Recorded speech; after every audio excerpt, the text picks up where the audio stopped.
E eu quero passar com vocês por mais das questões que podem estar previstas para o primeiro dia da posse de Trump. Lembrando, a posse é no dia 20 de janeiro e 21, então, será o primeiro dia de Donald Trump como presidente dos Estados Unidos.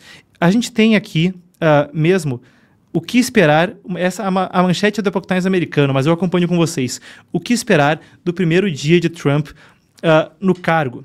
E as coisas que a gente pode discursar até o momento, aquilo que a gente pode apurar até o momento, não difere muito daquilo que a gente já havia visto em campanha. Fronteira Sul, segurança, economia, bom, mais combustíveis fósseis, uma redução do preço da energia, na esperança de que isso, em dominó também, abaixe o preço da logística e da produção fabril, entre uma série de outras medidas. A gente já tem alguns detalhes que agora são apurados por diversos veículos de mídia dos Estados Unidos, entre eles o Epoch Times, aproveitando, para você que não conhece o nosso trabalho, o Epoch Times Brasil é a filial brasileira do jornal americano Epoch Times, esse mesmo que tem a reportagem a meu lado agora, e fica o convite, curta, comente, compartilhe, se inscreva no canal, e a gente prossegue aqui então com o que esperar do primeiro dia de Trump. Eu passei pela questão das redes, mas tem mais a ser discutido e eu também quero passar por outras especificidades. Mas vamos primeiro à questão genérica. A primeira questão que a gente pode pensar é uma série de ordens executivas. Vale a pena a gente lembrar que tanto Trump, no seu governo anterior, quanto Biden governaram muito por ordens executivas, medidas que podem ser revertidas eventualmente por um próximo presidente, mas que carregam o peso de uma lei federal, ainda que não tenham passado pelo Congresso. E elas seguem em efeito a não ser que o Congresso as revogue. Uma coisa que parece com o que seria uma medida provisória aqui no Brasil. Trump governou muito por ordens presidenciais, mesmo na política externa, onde ordens executivas, ou melhor dizendo, falei ordens presidenciais, ordens executivas, onde ordens executivas foram uma grande parte da sua guerra comercial com a China e das sanções a certas empresas de países tidos como adversários dos Estados Unidos, em especial o Partido Comunista Chinês. Biden entrou já com uma série de ordens executivas, muitas vezes revertendo ordens de Trump, ou às vezes impondo questões ambientais que inviabilizavam certos projetos que estavam em vigor.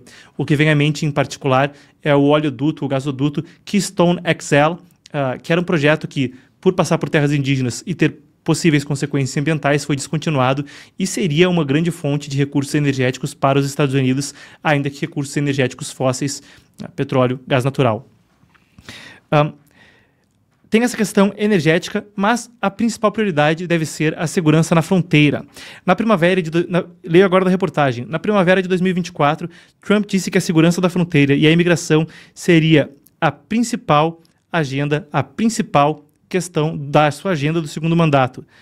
E, nas palavras do próprio presidente eleito, no primeiro dia, a minha lei será uma de fechar aquela fronteira.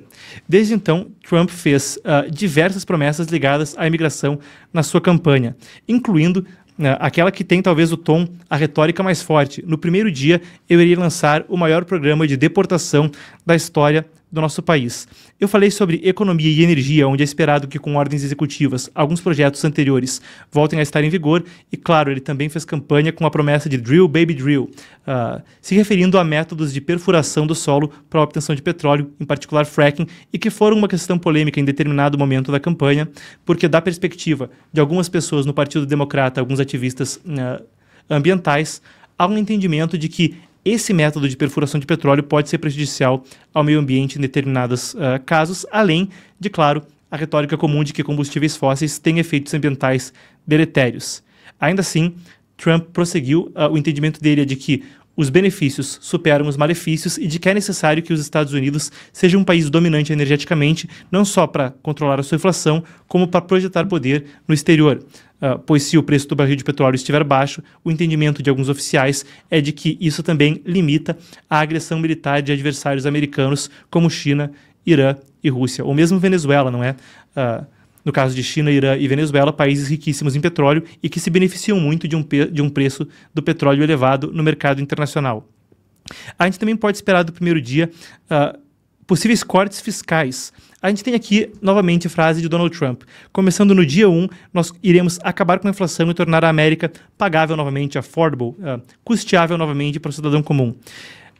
Ele continuou num discurso em 25 de setembro dizendo que nós não teremos imposto sobre gorjetas, não teremos imposto sobre as horas extras e não teremos imposto sobre a previdência social. E enquanto americanos que trabalham conseguem fazer com que as contas fechem, nós iremos colocar um teto temporário na taxa de juros do cartão de crédito num máximo de 10%. Isso também é uma medida... Perdão. Isso também é uma medida que, para trazer uma perspectiva do que o outro lado falou disso durante a eleição, para que o espectador tenha os dois lados do espectro político, enquanto isso foi bem recebido por pessoas na classe média, e existe a tese da chamada curva de Laffer, não é? Onde, se a economia prospera mais com uma taxa de juros menor, é possível que a arrecadação seja maior. Alguns analistas do outro lado do espectro político falavam que a medida era complicada porque podia não só não obter esse efeito, como aprofundar a dívida pública americana, que já chega a valores astronômicos. Claro, a resposta republicana fala que a eficiência governamental, possivelmente com Elon Musk em algum cargo, faria com que a redução de custos compensasse. Seja como for, a gente tem aqui alguns outros pontos de destaque. Um deles é a questão das redes sociais, que eu discutia há pouco, e aqui discutimos com o Dr. André Marcília. Você que está vendo um corte disso, procure o corte anterior, onde a gente discutiu isso a fundo, com a tradução simultânea de um pronunciamento de Trump e uma entrevista com um especialista, o Dr. André Marcília, que também esteve profundamente envolvido com casos ligados à proibição do X no Brasil e outros casos ligados à liberdade de expressão no Brasil.